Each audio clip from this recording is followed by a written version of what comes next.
Scary deep woods stories. The Lantern Man. It was supposed to be a simple trip, just a weekend escape from the city to clear their minds. Four friends eager to disconnect from the noise of life and reconnect with each other in the quiet isolation of the Appalachian backwoods.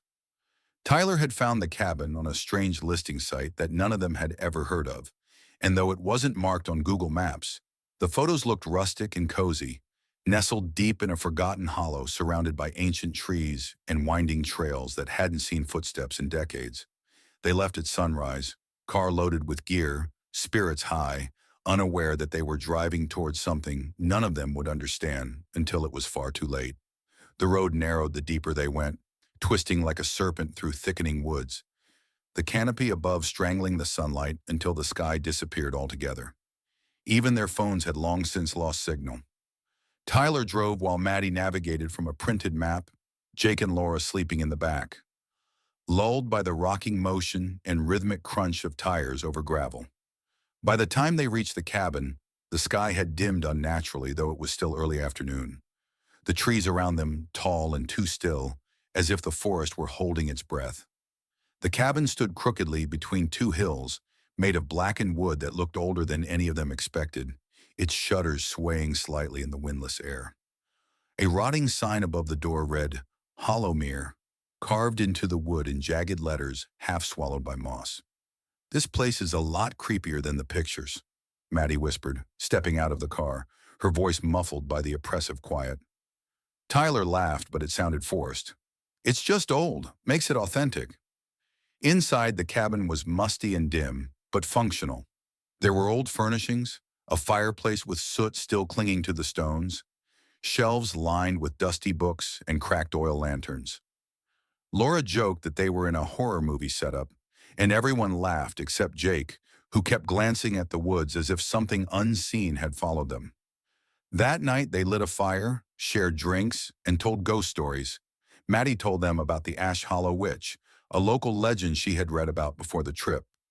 An old woman who was said to lure travelers with a flickering lantern, leading them off the trail and into the darkness, never to be seen again. Tyler teased her, holding up one of the antique lanterns from the shelf and doing a spooky voice, but Laura snatched it from him, frowning. "Don't mess with stuff like that," she said quietly. The mood shifted then, subtly, like a drop in temperature.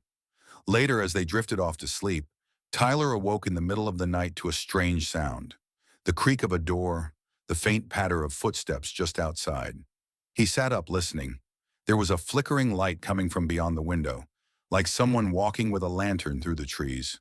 Thinking it was Jake messing with them, Tyler crept to the door and opened it just a crack. The forest beyond was thick with fog, and in the haze a figure moved slowly among the trees, holding a dim orange light. Tyler froze. The figure didn't look like Jake. It was too tall, too thin, with limbs that seemed too long, swaying unnaturally as it moved. The lantern it held pulsed like it was breathing. Tyler closed the door and locked it, heart pounding, but said nothing the next morning. Jake was gone. They searched the woods, calling his name until their voices cracked, but there was no sign of him. No footprints, no broken branches, just silence. Maddie wanted to drive back to town for help, but their car wouldn't start. The engine sputtered and died, and the battery drained within minutes. Laura started to panic.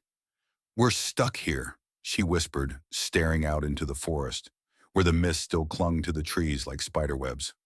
That night, the figure returned. This time, Laura saw it too. It stood at the edge of the clearing, unmoving, lantern swinging gently from its hand like a pendulum. When Tyler and Maddie rushed to the window, it was gone. The third night, they heard footsteps on the roof, scraping sounds, whispering, and then came the knock. One soft knock on the front door, followed by silence. Tyler opened it against Maddie's screams. No one was there, but on the porch was Jake's phone, still playing a voice memo he had recorded earlier in the day. The last few seconds filled with static and his whispered voice saying, "Don't follow the light. Don't trust what it shows you." Laura stopped speaking entirely the next morning. She just sat by the fireplace, staring into the cold ashes, eyes glassy. That evening, she walked into the forest barefoot and vanished without a sound. Tyler and Maddie ran after her, but found only her footprints in the mud, which stopped suddenly in the middle of the trail.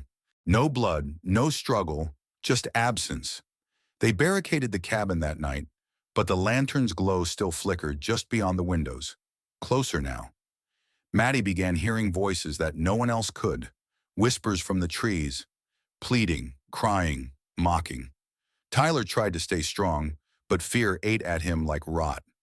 In the middle of the night, he woke to find Maddie gone, the front door wide open, the lantern light hovering just inside the tree line. He screamed her name until his throat bled. No answer. Only the wind moving through the trees like a breath.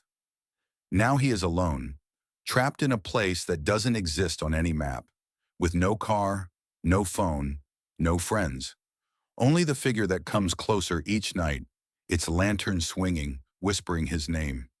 He doesn't know how long he is left, but he knows what comes next, because last night he looked in the mirror above the fireplace, and for a second it wasn't his reflection looking back. Tyler couldn't sleep after what he saw in the mirror. The reflection that mimicked him a second too late, the subtle curl of a smile that he never made, and those hollow eyes, dark as the woods outside, staring into him like windows into another world. He had turned away, heart hammering, sweat dripping down his spine despite the cold. The fireplace, long dead, offered no warmth, and the shadows around him pressed in heavier than before. Outside, the woods groaned and whispered like they were alive, branches scratching against each other in dry hisses, leaves rustling without wind. The lantern light hadn't returned that night, but its absence was worse. It was the silence that unsettled him, the kind that felt like waiting. He spent the day searching for any sign of Maddie, screaming her name until his throat cracked. Her boots were still by the door, her coat still hanging on the hook. But she was gone, not even a single footprint this time. Just gone. He tried the car again, bashing the hood in frustration when it wouldn't even click. He checked every cabinet, every drawer for a flare, a radio, anything. Nothing. He even climbed the hill behind the cabin to see if he could spot a signal or road in the distance. All he saw were trees, endless, choking trees, and in the farthest shadows between trunks, a shape that moved when he blinked. He ran back to the cabin before the sun set. That night, he bolted every door, every window, shoved furniture against them, and clutched a rusted axe he found under the floorboards, the wood of its handle dry and splintered. Still, the knocking came. One knock, then silence, then another, louder, and with it, a voice. Software female. Maddie. Tyler, it's me. Please open the door. He held the axe tighter, frozen in place. Her voice was wrong, too calm, too perfect, like someone trying to remember how humans speak. He backed away from the door, and the voice turned pleading. I'm cold. Please. You said you wouldn't leave me. Then the sobbing started, deep, gut-wrenching sobs that sounded like Maddie, but something about them didn't sit right, like they echoed too long or came from too many mouths at once. He screamed at it to go away, and then the sobbing stopped. All was quiet, until a whisper reached his ear from behind him. That wasn't very nice. He spun, swinging the axe into empty air. No one. But the mirror on the wall had cracked, a long, jagged line down the center, and in the reflection, the cabin looked darker than it was in real life, like the version of it in the glass was sinking into something deeper. The next morning, the cabin door was open. He didn't remember unbolting it. He didn't remember falling asleep either. The axe was gone. Outside, there were footprints leading into the woods, bare feet, small, Maddie's, and they were fresh. Against all logic, all fear, he followed them, driven by desperation and guilt, and the sliver of hope that maybe, just maybe, she was still alive. The footprints led him deeper than he had gone before, past broken stones with runes carved into them, past trees that bent away from him as he passed, like they feared to be near. Birds didn't chirp, no insects buzzed. The forest was dead quiet. Then came the lantern light. It flickered ahead, beyond a low ridge. Tyler crouched and crawled to the top, peering over. What he saw below made his stomach lurch. There was a circle of stones, ancient and blackened, surrounding a pit in the earth that oozed a thick, dark mist. Around the pit, shadowy figures stood in complete silence, all facing inward. In the center of the pit, a figure floated, Maddie, eyes closed, her body limp, her skin glowing faintly with an unnatural light. The lantern man stood among them, face hidden under a cowl, the lantern held aloft. It pulsed, and with each pulse, Maddie's body twitched. Tyler almost ran down to her, but something stopped him. One of the figures turned. Its face was blank, skin smooth, no features, no eyes. Just a smear of pale flesh stretched where a face should be. Then another turned, and another, and slowly the lantern man raised a hand, pointing toward where Tyler hid. All the faceless heads turned to him. Tyler ran. Branches lashed at his face, or roots grabbed at his feet. He didn't stop until he slammed into the cabin door, sobbing, slamming it shut behind him. He didn't sleep that night. He sat with his back to the wall, axe miraculously leaning next to him again. He never saw it return. The next day, he noticed things inside the cabin had changed. The books on the shelves were different, titles in languages he couldn't read. The walls looked darker, slick with moisture. The floorboards were softer, like they pulsed slightly beneath his feet. And then the whispers began. Not outside, inside, from the walls, from the mirror, from under the floor. They said things he didn't understand, names he didn't know. And then they said his, over and over. Tyler, Tyler, Tyler. He shattered the mirror with the axe, but the whispers grew louder. He tried to burn the books, but the pages wouldn't light. That night the lantern returned, inside the cabin, swinging in the hallway. He saw it through the gap under the door. The light passed slowly, pausing just outside his room. A soft voice drifted in. "Join us?" The door handle turned. Tyler screamed, but no one heard. No one ever would. Morning didn't come. At least not in the way Tyler remembered mornings. The windows of the cabin showed a pale gray fog instead of sunlight. No birds, no breeze, just a heavy stillness that pressed down on everything. Tyler hadn't moved from the corner all night, clutching the axe until his knuckles bled. He hadn't blinked much either. Every time his eyes drifted shut, he heard them, the whispers. They had grown bolder, louder. Some hissed in his ear. Others giggled in corners of the room. One had even sung a lullaby in a voice that sounded like his mother's, only slower, reversed, like it had been dragged through water. He stood slowly, legs trembling, and checked the door. No marks, no footprints. But the mirror he had shattered was back, perfect, untouched. And in its reflection, the room behind him was crawling with shadows. They didn't move when he turned to look, only in the mirror. He looked away. He didn't want to see what they did when he wasn't watching. He had to find Maddie. Whatever was happening, whatever had taken her, it wasn't done yet. He packed a bag with some old canned food, a flashlight that barely worked, and the axe. Before he left, he noticed something strange, a photo on the mantel that he hadn't seen before. It was black and white, faded, but the people in it looked familiar. Too familiar. One of them was him, or someone who looked exactly like him, standing next to a woman who looked like Maddie. But the cabin behind them looked older, crumbling, and their eyes were scratched out. Underneath, someone had scrawled in pencil, "They always come back." Tyler dropped the photo and left. He didn't lock the door. What was the point? The woods outside were worse than before. Trees leaned unnaturally. The air was heavy, damp. The fog clung to him like wet cloth. He followed the footprints again. This time, they led him in a different direction, toward the marsh. He had never gone there before. Locals warned that people disappeared in those waters, that the fog played tricks, that the dead whispered from the reeds. As he walked, the sounds returned, the soft squelch of footsteps behind him, the crackle of dead leaves where none should be, and always, just at the edge of his hearing, the soft creak of a swinging lantern. He passed trees with symbols carved into them, spirals, eyes, strange runes that seemed to pulse when he stared too long. One tree bled black sap when he brushed against it, and the smell, rotten meat and metal, made him gag. Then came the voices, clearer now, calling his name.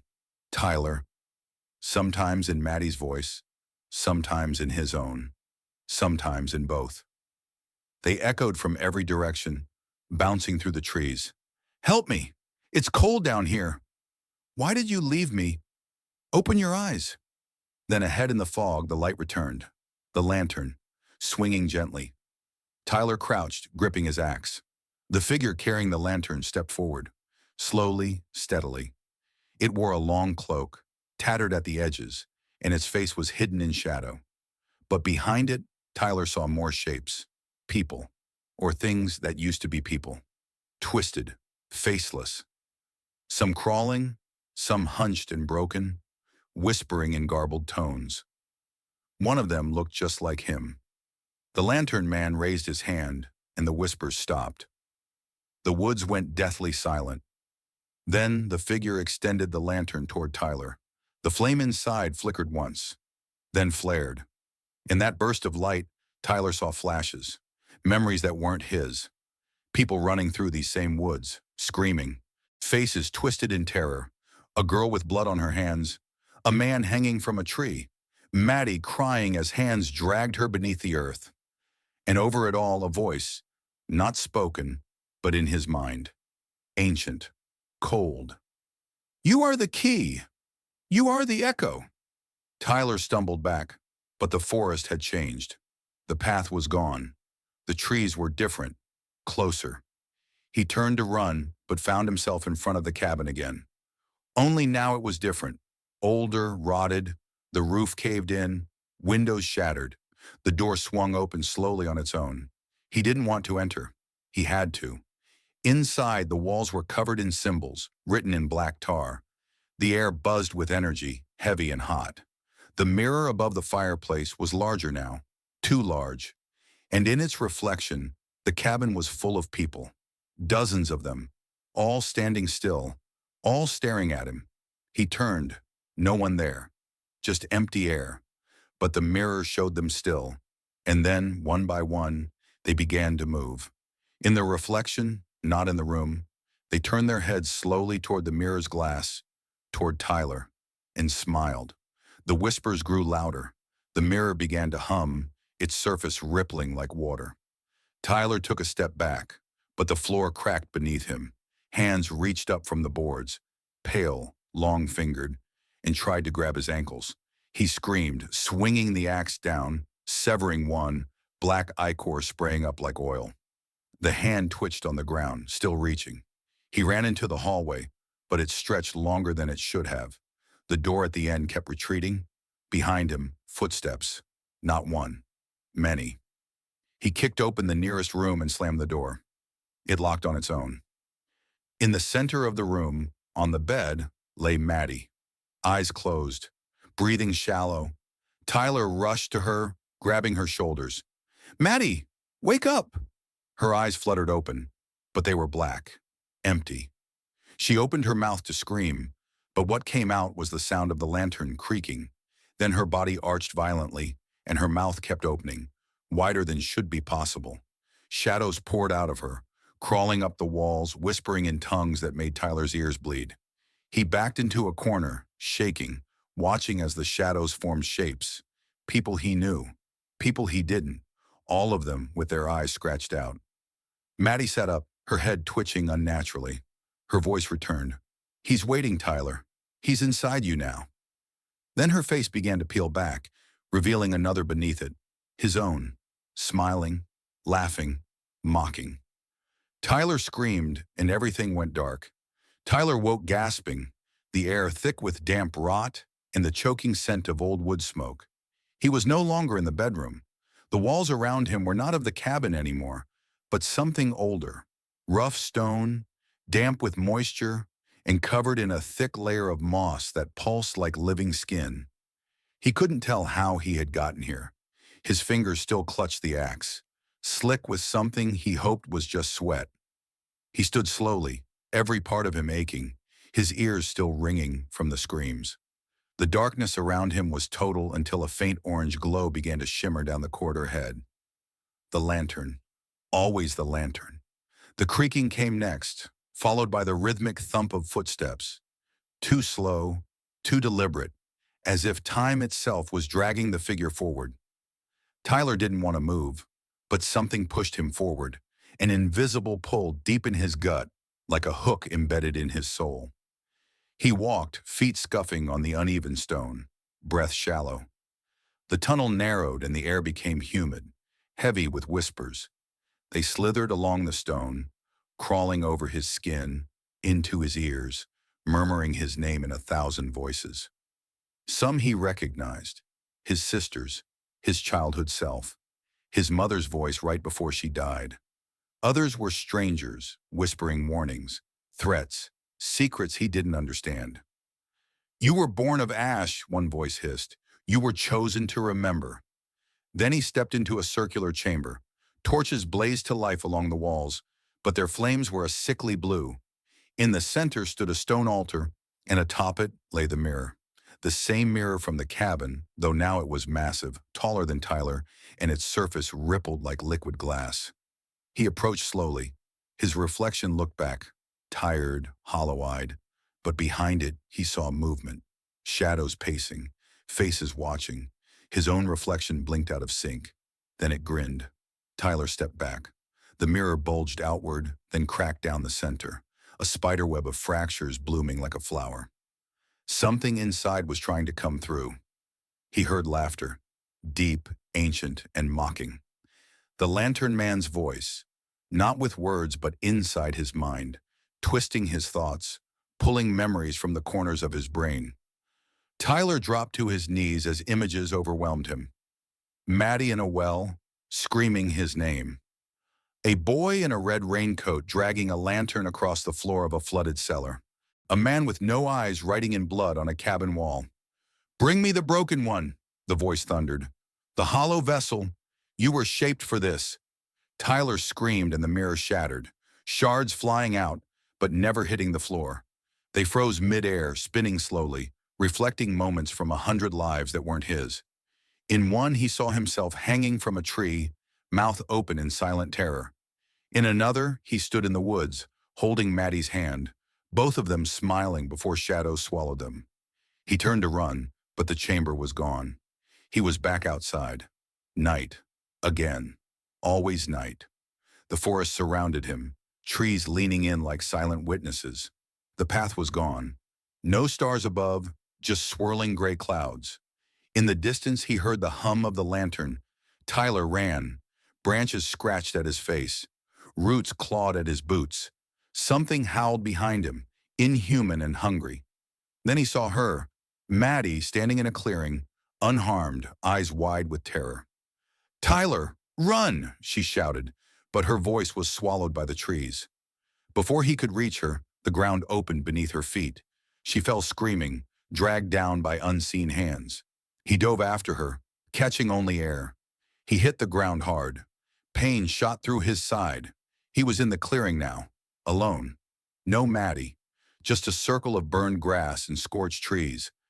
And in the center stood the lantern, swinging gently from an iron hook embedded in a tree. Tyler approached. As he did, he saw something burned into the bark around the lantern, a spiral of symbols, pulsing faintly. The lantern's light dimmed, then flared. He reached for it. The moment his fingers touched the metal, the world changed. He wasn't in the forest anymore. He was in a long hallway, mirrors on either side stretching into infinity. In each mirror, he saw a different version of himself, laughing, crying, covered in blood, kneeling, screaming, burning. He walked forward, each step sending echoes in every direction. Then one of the reflections turned and looked directly at him, even though it shouldn't have. It stepped out of the mirror, becoming real. It was him, but wrong. Hollow eyes, skin too pale, a stitched mouth that slowly began to open. "You let them in," it whispered. "You always let them in." It lunged. Tyler raised the axe and brought it down hard. The reflection shattered, dissolving into dust. But more stepped out. 5, then 10, all versions of him, twisted in different ways. Some missing limbs, some crawling, one dragging a lantern. Tyler ran, smashing through the mirrors, each one bursting with a shriek. He reached a door at the end and flung it open. The cabin again, but not. This time it was full of people, dozens of them, all staring at him with black empty eyes. One by one they began to chant, "He is the echo. He is the gate." They pointed toward the fireplace. The mirror above it was back, whole, shining, and Maddie was inside it. She was screaming, pounding on the glass. Behind her stood the lantern man. His face was still shadowed, but his hands were bone white, fingers long and sharp. He reached for Maddie. Tyler roared and charged, swinging the axe at the mirror. It shattered, and the light exploded outward. When he opened his eyes, the cabin was empty. The mirror was gone. Maddie was gone.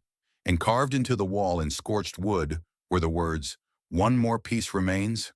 Tyler collapsed, broken. The lantern lay beside him, flame flickering weakly. But it hadn't gone out. Not yet. Tyler lay in the middle of the cabin floor, his breath shallow, the faint orange glow of the lantern pulsing beside him like a dying heartbeat. He was numb. His thoughts floated in fragments. Images of Maddie trapped behind glass, the mirror shattering, the chorus of soulless voices chanting about gates and echoes. He should have felt terror or despair, but all that remained was a dull, hollow ache spreading through his bones like a sickness.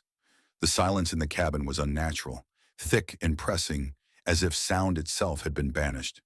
Then the lantern flared, not brightly, but with purpose. Its light twisted into a beam and pointed toward the wall, where a new door had appeared, one he knew hadn't been there before. There was no knob, just a black iron ring and deep carvings etched into the surface. Symbols like those he'd seen around the tree in the clearing, now glowing faintly red. He hesitated only a second before gripping the ring and pulling. The door opened with a groan like a dying animal, revealing a spiraling staircase descending into darkness that seemed to move. He stepped down. Each footfall echoed like a gunshot, and behind him the door sealed with a heavy thud. The only light came from the lantern, and as he descended, the steps became slick, damp, coated with moss and something else, something thicker. At the bottom, the stairs opened into a vast underground chamber, its ceiling lost in shadows. Stalactites dripped slowly. The ground was uneven, and old bones crunched beneath his boots. In the center of the chamber was a pond, its surface unnaturally still and black. But it reflected not Tyler or the lantern.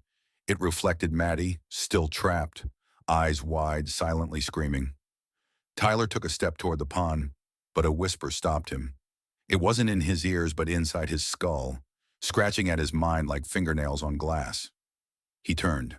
Figures began to emerge from the shadows, dozens of them, their faces blurred, flickering between people he'd known and strangers with empty sockets and mouths sewn shut. They didn't walk. They drifted, feet never touching the ground. They circled him, humming a low, vibrating tune that made his vision blur. One stepped forward, taller than the others, its head wreathed in smoke, and in its chest was a hollow cavity where a heart should be. It extended a hand, not in threat, but in offering.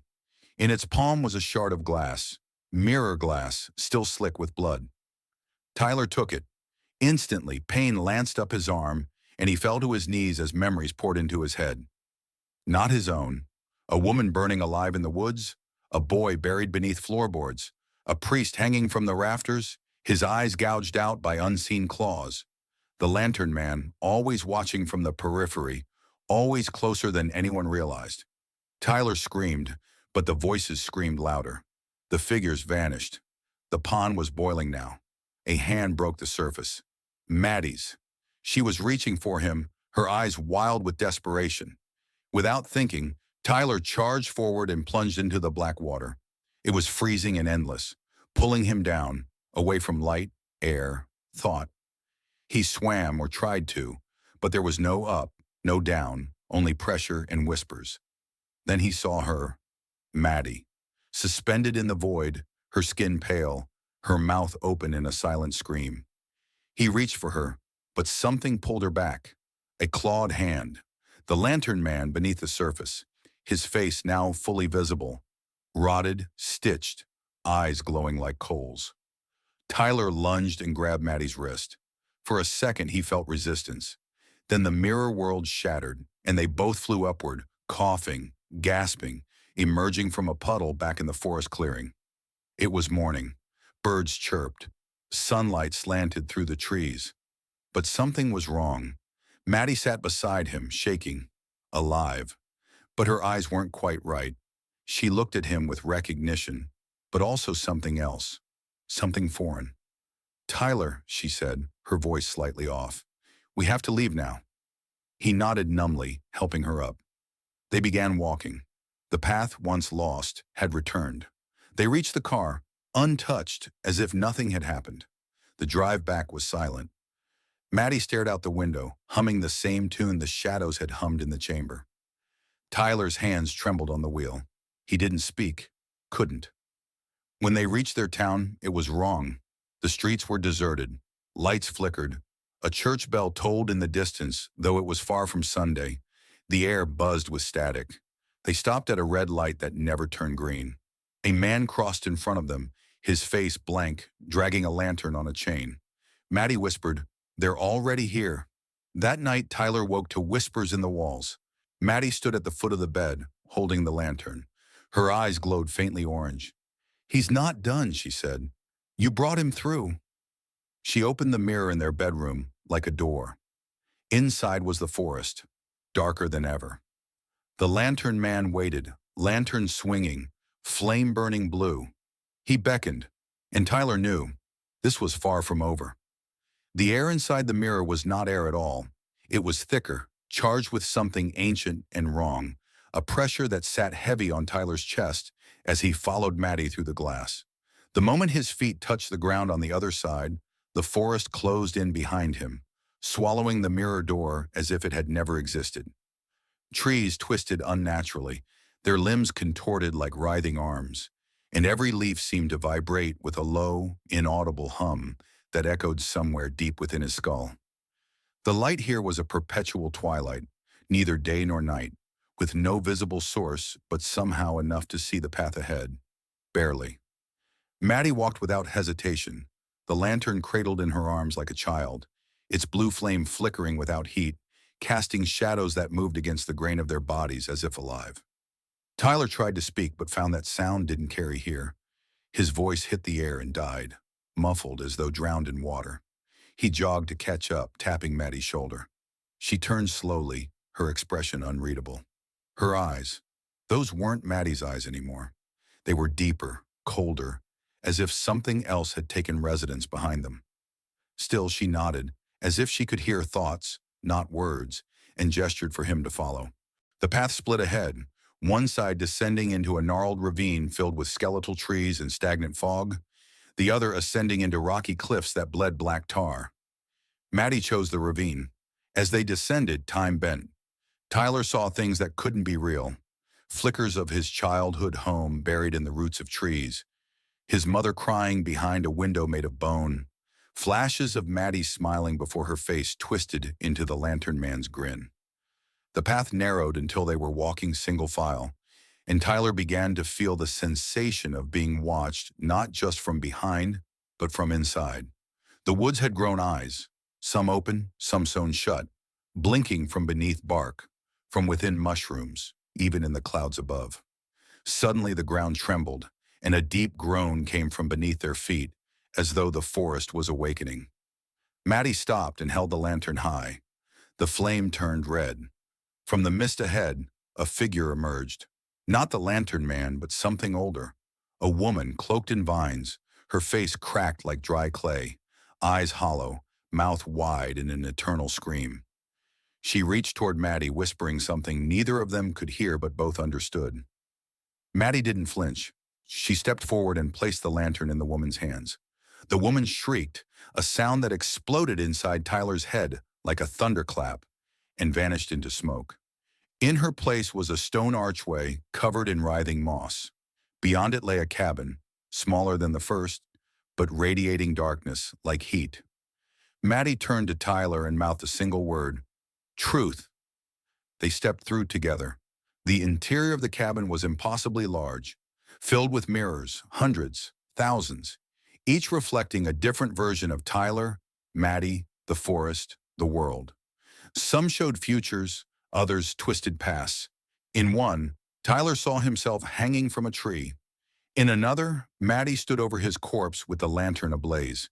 He turned away, but the mirrors followed, bending toward him like flowers to sunlight. At the center of the cabin stood a massive mirror framed in bone, its surface pulsing like a heartbeat.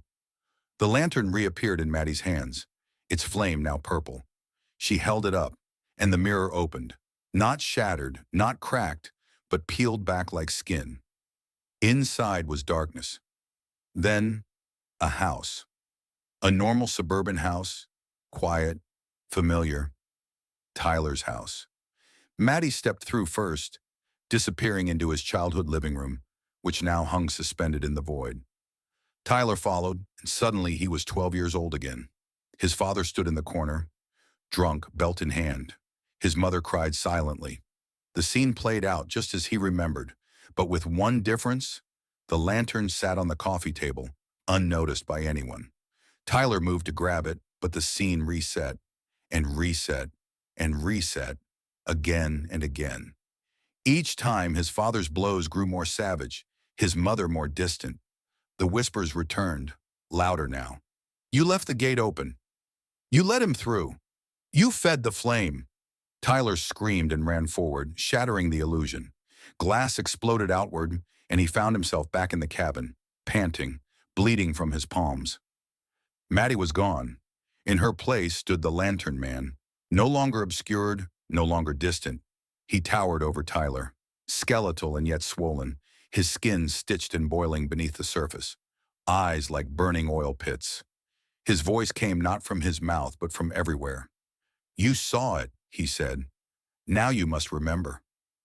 The mirrors began to glow, each one showing moments Tyler had buried, things he did, things he allowed.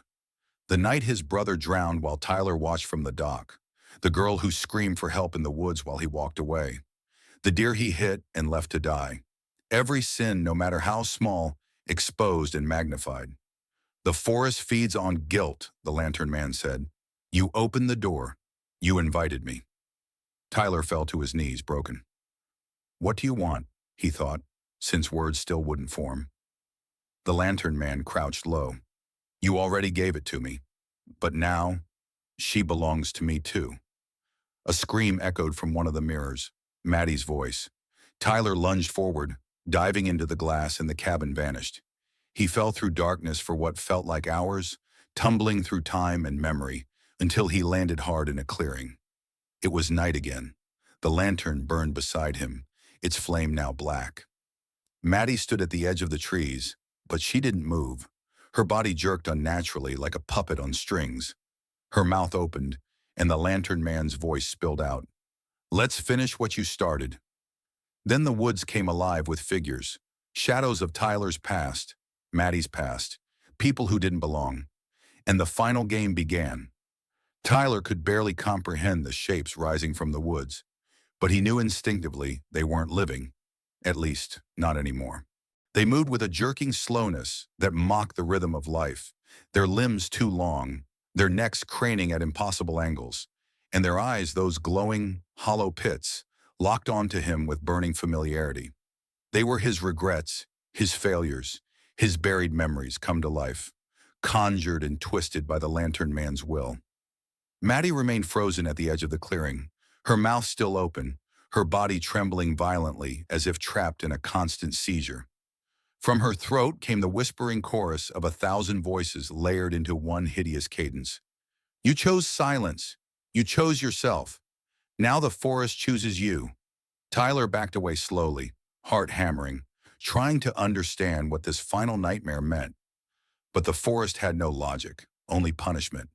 The shadow figures stepped closer, dragging their limbs through the dead leaves, and with each step, the memories they represented became more vivid, projecting around them like holograms pulled from the rotting fabric of Tyler's mind. His brother drowning, arms flailing before slipping under. The girl in the woods calling for help while he pretended not to hear. The dog he'd run over and left crying in the ditch. The friend he'd betrayed for popularity in high school. All of them present now, watching him, judging, advancing. He screamed Maddie's name, but her eyes were black mirrors reflecting only the lantern man's grin.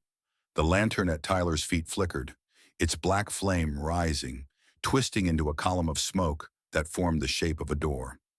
With no other choice, Tyler dove through, tumbling into another layer of the forest that looked almost like the real world, but was too still, too quiet.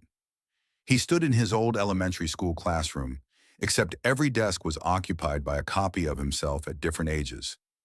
Each version stared at him, whispering words that made no sense, until they did. You let us rot. You left us behind. We warned you. We begged. The youngest Tyler, perhaps 6 years old, stood and pointed toward the back wall, where a chalkboard suddenly opened like a mouth. Inside was a tunnel of flesh, lined with ribs and teeth. A single word scraped across the walls. Reckoning.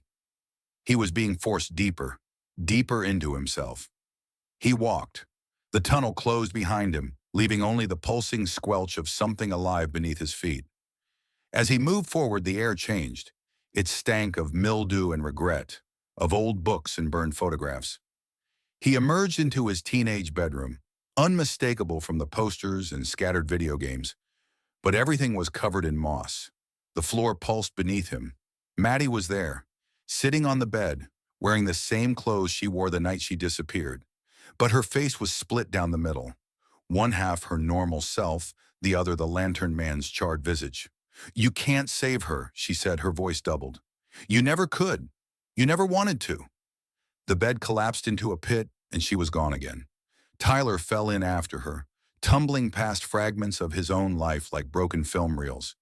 His graduation, his first kiss, the moment he almost confessed his feelings to Maddie but didn't. Every fork in his life led to silence, to inaction. That was his sin, not violence, not cruelty, cowardice. The lantern man was never summoned by blood, but by choice, the choice not to act when it mattered. He landed hard in the old cabin from the beginning, the one he and Maddie had entered when they were kids. It looked the same, except now the walls were covered in faces. Each plank of wood bore the screaming expression of someone he'd abandoned. Maddie stood in the center, the lantern floating above her head, casting blue fire in all directions.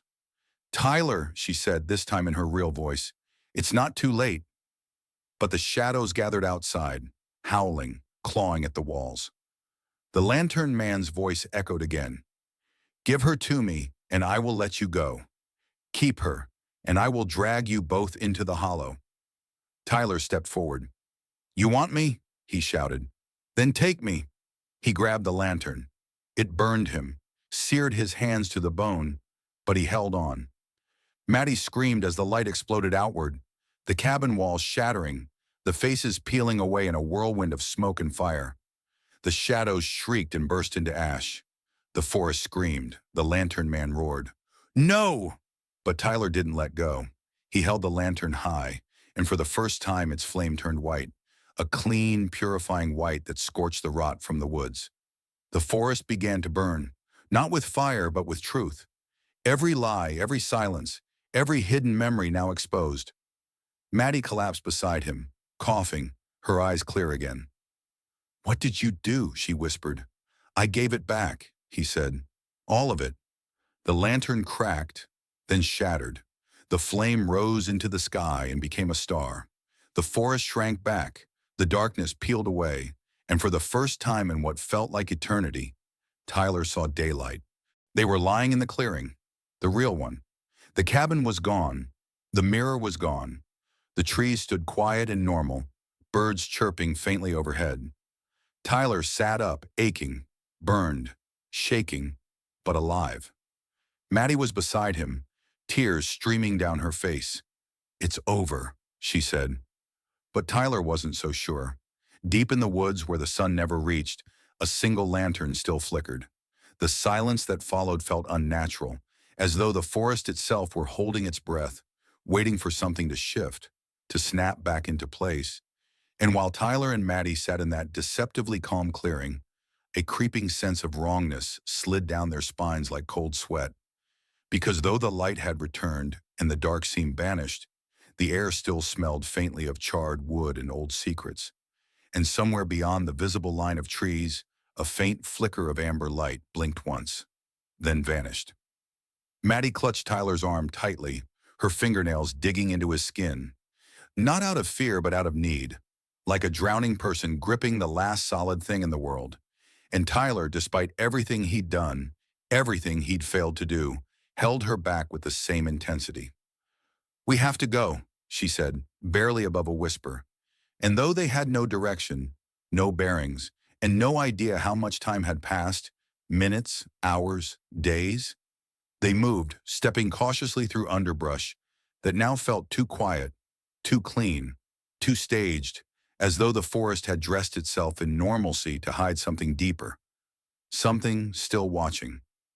They walked in silence, not speaking of what they'd seen, what they'd remembered, what they'd survived, because some truths weren't ready for words, and every noise, a bird's call, the rustle of leaves, the crunch of branches, sent bolts of fear through them.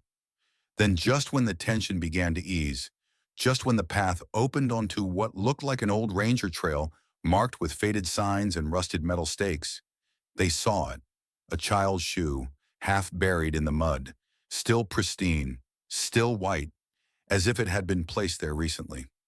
Maddie knelt beside it, brushing dirt away with trembling fingers, and beside it was a small paper tag tied to a branch with red thread. A crude drawing of a lantern scrawled in charcoal. Tyler stepped back. "No," he said, his voice cracked. "We ended it. I broke the lantern. I destroyed it." But Maddie turned to him, her face pale. "What if that was just your lantern? What if there are others?" A sound echoed through the woods. A child's laughter, high-pitched and echoing in impossible directions, like a looped recording scratched into the sky. And suddenly the path before them cracked, split open like a wound, revealing not earth but stairs, black stone steps spiraling down into an impossible depth. Tyler grabbed Maddie's hand, but the ground shifted beneath them, and they were falling, tumbling, not through air, but through memories. They landed hard in a school hallway lined with lockers, lights flickering overhead. It was empty but familiar. Tyler's middle school. The smell of disinfectant and fear filled his lungs, and the moment he tried to speak, the intercom buzzed to life, screaming a name he hadn't heard in years. "Rebecca Holloway to the front office." Over and over until the voice degraded into static. Maddie clutched his sleeve. "This isn't your memory," she said, eyes wide. "It's mine." The lockers began to open, one by one, and from inside stepped shadowy children with faces half-formed, whispering fragments of secrets, cheating, stealing, lying, until they reached the end of the hallway, where a single locker stood untouched. Maddie walked to it, trembling, and opened it to reveal not books, but a mirror, shimmering in black. As she touched it, the hallway dissolved, sucked into its surface, and they stood now in Maddie's childhood bedroom. Wallpaper peeling, a broken doll on the bed. "This isn't just about you," she said slowly, as though realizing something. "The Lantern Man feeds on silence, on all the things we bury. I thought it was your guilt, but it's ours, everyone's. Every person who ever swallowed a scream, ignored a cry for help, or pretended not to see the wrong in front of them, they all feed him." A door creaked open at the far end of the room. A woman stood in the frame, her face hidden in shadow, but the air grew heavy, suffocating, and Maddie took a step back. "Mom," she whispered. But the woman moved toward them with impossible speed, hands stretching, and just as her shadow fingers brushed Maddie's cheek, the scene shattered like glass, and they found themselves in a theater, rows of seats facing a stage where the Lantern Man stood. Alone, lantern in one hand, the other gesturing for silence. The audience was full, hundreds of faces, all pale, all staring forward, eyes wide open but empty, their mouths sewn shut. Maddie and Tyler stood center stage, the spotlight blinding. "You've seen the edges," the Lantern Man said, voice like cracking ice. "Now witness the core." The lantern flared, and the audience screamed, not with mouths but with eyes, leaking black tears, shaking violently in their seats, and the stage cracked beneath them, revealing a pit of coiled roots pulsing like veins. "Every choice you made was a note in the song," he whispered. "Every silence a beat. And now, the crescendo. From the pit rose figures from both of their pasts, family, friends, enemies, even strangers, each reciting the moments when Tyler or Maddie failed them, when they could have spoken, acted, helped, but didn't. Maddie fell to her knees, covering her ears. "Make it stop!" she screamed. "You already know," the lantern man replied, "how to make it stop." He held the lantern toward her. It pulsed, black flame dancing. "Take it. Become the flame. Burn what must be burned." Tyler stepped forward. "No, don't touch it. That's what he wants." Maddie looked up at him, tears cutting lines down her dirt-streaked face. What if this is the only way to stop him? What if someone has to carry it? But Tyler shook his head. He doesn't want a carrier. He wants a sacrifice. A crack split the stage and the lantern man's form flickered, glitching between forms. An old man, a child, a woman, a burning body. "You think you can outlast me?" he hissed. "I am older than memory. I was born from the first whispered lie, the first secret buried." Tyler turned to Maddie. "Then maybe truth is what kills him." And with that, he began to speak, not just to her, but to the audience, to the shadows, to the forest. He confessed everything, every failure, every secret, every moment he let someone suffer because he was afraid. And with each word, the lantern man shrieked, recoiling, his flame dimming. Maddie joined in, her voice cracking, recounting the night she ignored her sister's cries, the friend she ghosted, the call she never returned. The air became electric. The stage buckled. The lantern shattered. The audience vanished. And the lantern man screamed one final time before his body dissolved into ash. Then silence. But not the cruel silence he ruled. A peaceful silence, the kind after a storm. They were back in the woods, dawn breaking through the trees. Maddie and Tyler stood, exhausted, changed.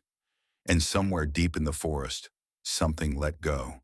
Something ancient and bitter and wrong, for now. But the final image burned into their minds. One lantern still lit, flickering far in the distance. Waiting. The forest looked different in the morning light.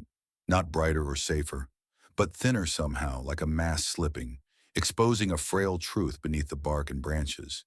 And as Tyler and Maddie walked back along a trail they no longer trusted, the world seemed both familiar and foreign, as though time had warped around them.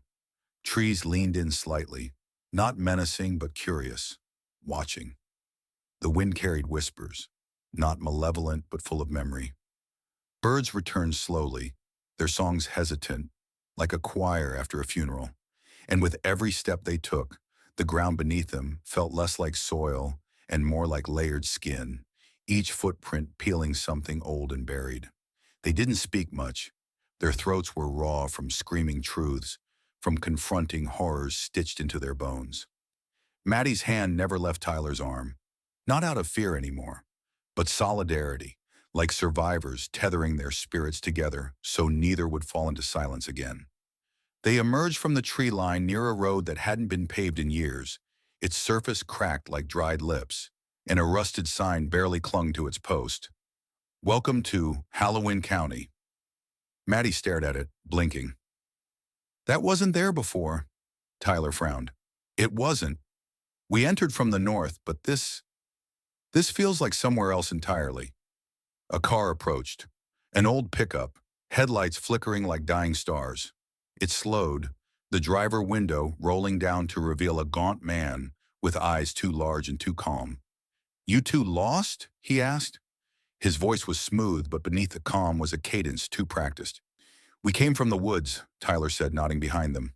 The man's smile tightened. "Ain't nothing but ghosts in those woods." Maddie stepped forward. "What year is it?" The man laughed, then paused. 2025. She nodded slowly, but her gut twisted. Something wasn't right. He offered them a ride into town. Against instinct, they agreed, climbing into the back of the truck. As it rattled down the road, the trees watching them retreat, Maddie leaned toward Tyler. "What if we didn't escape?" Tyler glanced at the horizon, where the sunrise looked too golden, too painted. "Then we adapt." Halloween wasn't on any map they remembered. It looked like a town built from forgotten dreams. Shops with faded signs, People who moved like they were remembering a script they hadn't rehearsed in decades. A boy sold newspapers at the corner. The headline made Maddie's blood run cold. Local girls still missing. Maddie Thorne last seen near Deep Woods. Tyler snatched the paper, hands trembling. The date read 3 weeks earlier. "No one's looking for us," he whispered, "because they still think we're out there." They made their way to the local library, the only building that didn't seem covered in dust. Inside, the air smelled like old ink and static. An elderly librarian with milky eyes greeted them. "You're the ones who saw him," she said without preamble. "You met the Lantern Man." Tyler hesitated. "How do you know?" The librarian smiled softly. "He's been feeding for centuries. Every generation loses someone to the silence, but sometimes survivors return." She led them to a restricted section, unlocking it with a key hung around her neck. Inside were books bound in leather, photographs of people with eyes blacked out, and journals filled with incoherent scribbles. Maddie opened one, dated 1881. The first page read, "He promised to take the pain away. He didn't say it would take everything else too." The librarian handed Maddie a mirror, small, circular, with veins of silver running through the glass. "Watch," she whispered. Maddie stared into it, and the reflection shimmered, revealing not her face but a cabin deep in the woods, firelight flickering through the window. And inside, a woman sat, holding a child. The woman looked like her. The child looked like Tyler. The reflection changed. Same woman, same child. But their eyes were sewn shut. Maddie dropped the mirror. "What is this?" The librarian's face darkened. "The Lantern Man doesn't just take the forgotten. He buries pieces of you in other places, other times. If he can't claim your silence, he splits your soul, scatters it, so you'll always be searching for what you lost." Tyler stepped back, heart pounding. "So we're not whole?" "No," the librarian said. "But you can be." She handed them a map, drawn in ink so dark it gleamed like oil. It showed paths winding through the forest, crossing into places labeled, not in words but symbols: an eye, a mouth, a broken lantern. "There are others like you," she said, "pieces scattered. If you want to be free, you'll have to find them and silence him completely." Maddie clenched her fists. "You mean go back?" The librarian nodded. "And this time, you'll need more than truth. You'll need memory, unity, and the will to burn the roots." They left the library in silence. Outside, the town was too still. A child watched them from a window, eyes glowing faintly gold. "He sees through them," Tyler muttered. That night, they slept in an old church, its pews broken, its stained glass shattered. Maddie dreamed of fireflies forming words in the sky. "He still holds a piece," and woke with a scream lodged in her throat. Tyler didn't sleep. He watched the forest, waiting. At dawn, they packed what little they had and set off toward the tree line. The townsfolk watched but said nothing. The boy selling papers smiled a little too widely. The truck driver passed them once again in the opposite direction, even though they hadn't seen a turnoff. The librarian stood at the edge of town and handed Maddie a lantern. Not the same, but familiar, etched with a single word: return. And so they did. They crossed the threshold again. The forest welcomed them like an old wound reopening. The map guided them not forward, but down, into caves where roots moved like snakes, where voices begged them to stay, into swamps that whispered regrets in Maddie's mother's voice, into a frozen lake where Tyler saw himself drowning over and over, the surface reflecting a man with no mouth. But each time they pressed on. Maddie began to remember things she never lived. A girl named Elsie, a birthday in 1953. Tyler spoke in his sleep in a language he never learned. They weren't just recalling memories, they were reclaiming selves. And the Lantern Man. He felt it. The forest darkened, time warped, gravity tilted. On the 7th night, they reached a clearing shaped like a circle of teeth. In its center stood a mirror 6 feet tall, framed in bone. Behind it, a figure paced, a version of Maddie with empty eyes holding a lantern that bled shadow. She turned, smiled, spoke without speaking. "Only one of you gets to leave whole." Maddie approached. "You're not me." The figure tilted its head. But I remember everything you don't. I carried the silence when you screamed. I suffered while you forgot. Tyler raised the lantern the librarian gave them. It pulsed gold. The shadow Maddie shrieked, fracturing into mist. But before she vanished, she whispered, "The last piece is beneath the lantern tree." The mirror shattered. The clearing erupted in flame. Maddie and Tyler ran, not from fear, but toward it, toward the end. Somewhere the lantern man waited, angry, incomplete, and they were coming to finish what had been started centuries ago. The forest burned behind them as Maddie and Tyler pressed deeper into the roots of something ancient and vile, something older than language, older than names, older even than fear itself. And as the sky above them twisted into a roiling canvas of ink-black clouds and flashes of blood-colored lightning, the air grew heavy with silence so thick it suffocated every thought, every memory, every breath. They moved through darkness lit only by the faint golden glow of the lantern the librarian had given them, its light flickering as if it too were afraid.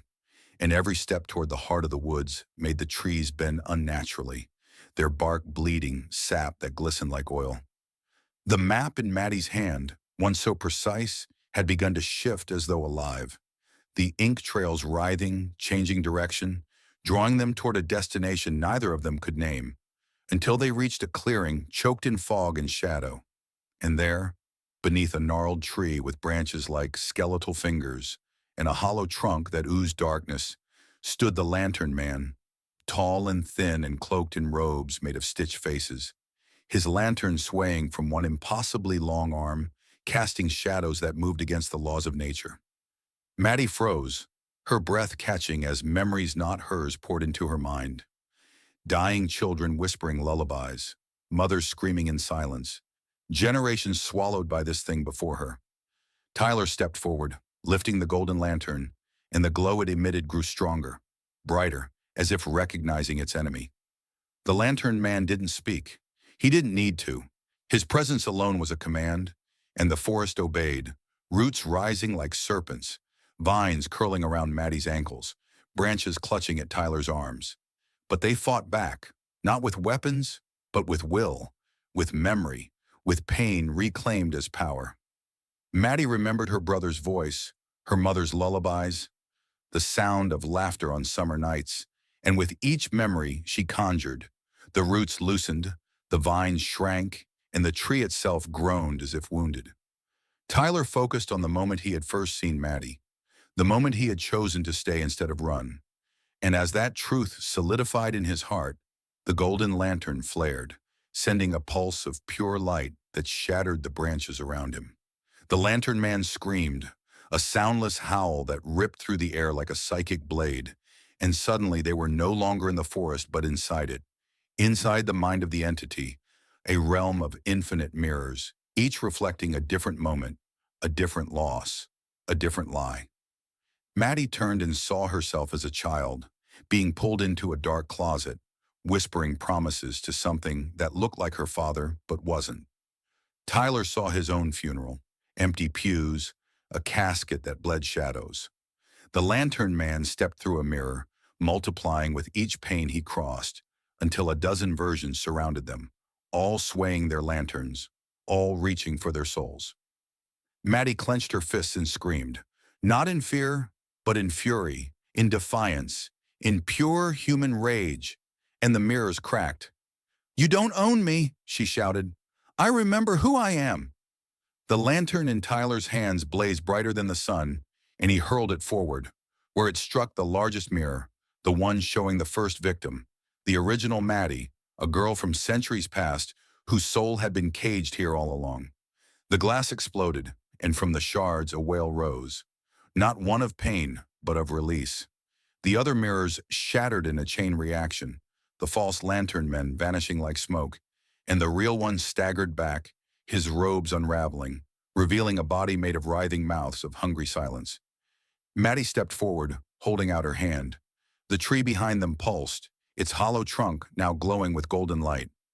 "Give it back," she whispered, "all of it." The lantern man lunged, but his form flickered, his body unable to hold shape under the pressure of her demand, and the roots beneath him opened like a mouth, swallowing his legs, pulling him down.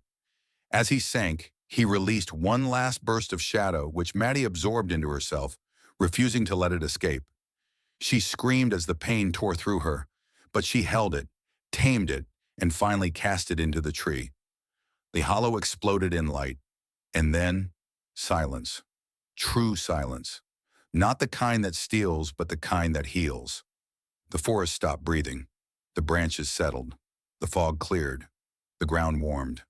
Maddie collapsed to her knees, tears streaming down her face. Not from pain, but from the unbearable lightness of being whole again.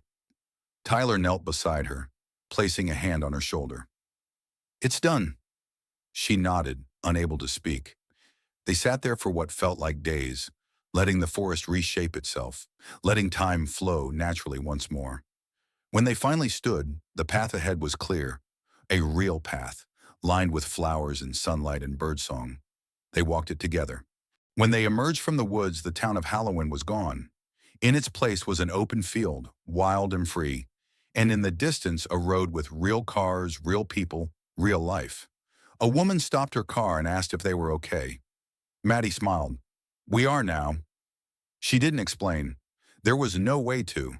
Some things aren't meant to be told, only survived. As the car drove them away, Maddie looked back one last time. The trees stood tall, still and green, no longer haunted, but deep beneath the roots, where silence once ruled, a golden glow remained, a beacon of memory, of truth, of defiance. The lantern man was gone, but the people he took would never be forgotten again.